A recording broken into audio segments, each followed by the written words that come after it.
I want you to know that I've asked Mike to come up and tell you about an experience I had yesterday.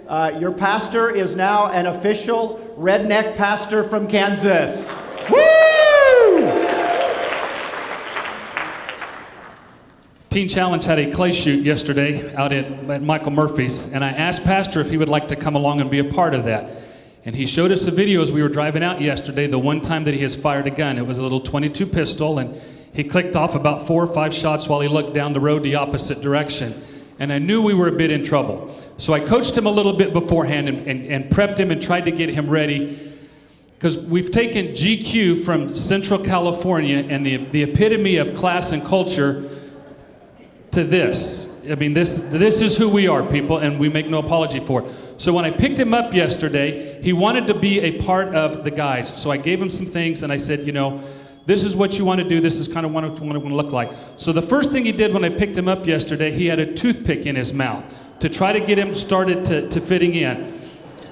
I told him that we were going to go shoot clay pigeons, so he went down, found this vest because he wanted something to carry his game in, not knowing that clay pigeons were just a target that...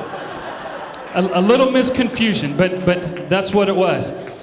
He was very proud of the fact that he had gloves. I said, bring some clothes that you can be comfortable in. He brought his ski gloves. We're going to a clay shoot, and he's got his ski gloves with him. Again, I wondered if we should continue the voyage, but I did anyway. As we got out, I told him, I said, you need to bring something that you can carry your shells in. You know, you're going to carry 2 boxes of shells. You need to have something to carry your shells in. So... he shows up wearing this, and he picked up his own game. I just want you to notice. You know, he's got his own duck in his pocket. You know, he didn't want to come home empty-handed. I don't know where he was hunting tigers at, but he's got his stuff in his game pouch, okay? Are you getting the drift of where we're at? Very important, safety first. What was the word yesterday when you were holding your gun? Do you remember what it is? Yes, duck! Only when you were shooting. We taught him red you're dead, black is better for the safety on the gun. Safety, very important. He brought his own safety glasses. Again, I think this is a California fashion statement. But you know, what do? You know, we're coaching him through this and we'll get him there. I told him to bring a big hat to keep the sun out of your eyes. And I don't know that he's going to put this on for us or not. There's some debate about this morning. I said, bring a big hat to keep the sun out of your eyes. It'll help you shoot better. And this is what he shows up with. And it's just, again, he's trying to look like us. I told him, I said, just be like us, be a part of us. And this is what he shows up. And then the piece de resistance. We get him to the range and we give him a gun. This is my semi-automatic shotgun. And I'm going to do my best to show you. I gave him this gun, and I can tell he's very apprehensive, and he's a little nervous. So I give him the gun, and I hand him a shell. And he's standing there holding this shotgun, and I said, now put the shell in there and push that button. It'll put the shell into the chamber. And he's standing there like this with the gun in the chamber. We're not even loaded yet. And he finally pushes the button, and he jumps as the gun slams the shell into the chamber. Well, it comes time for his turn to shoot. And I said, you're going to say pull, the pigeon's going to come across, you're going to point the gun at it, you're going to pull the trigger. And he goes, great. This is what he does. As my witness, I stand here this morning. He's still very nervous. So he's got a loaded gun in his hand. I'm standing there where he is. He's standing here. He says pull, the pigeon comes, and he goes, bam! Not even looking at where the pigeon is. He's looking at me with his eyes closed, and he pulls the trigger. And he looks at me dead center and he says, that's not near as bad as I thought it was. So. Let me tell you something.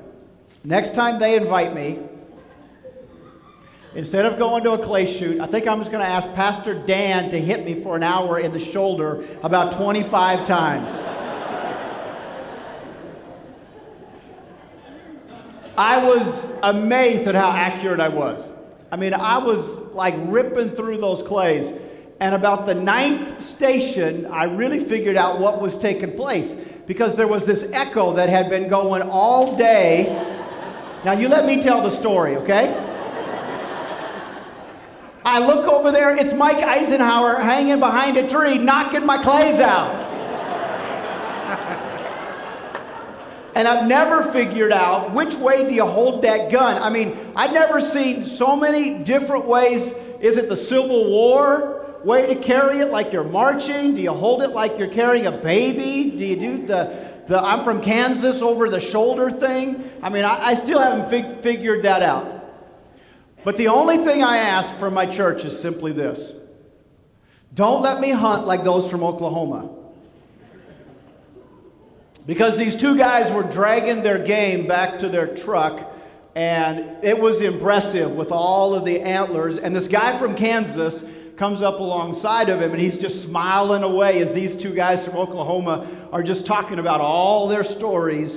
And the guy from Kansas says, hey, we don't normally meddle in someone else's hunting experience, but can I just suggest something to you? It'd be much easier if you drag the deer in the other direction. The antlers won't drag in the ground so much. And so off the Kansas guy goes, and these two guys from Oklahoma look at each other and go, man, that is great advice. A little while later, one of the hunters from Oklahoma says to the other, you know, that guy was right. This is a lot easier. Yeah, but we're getting further from the truck.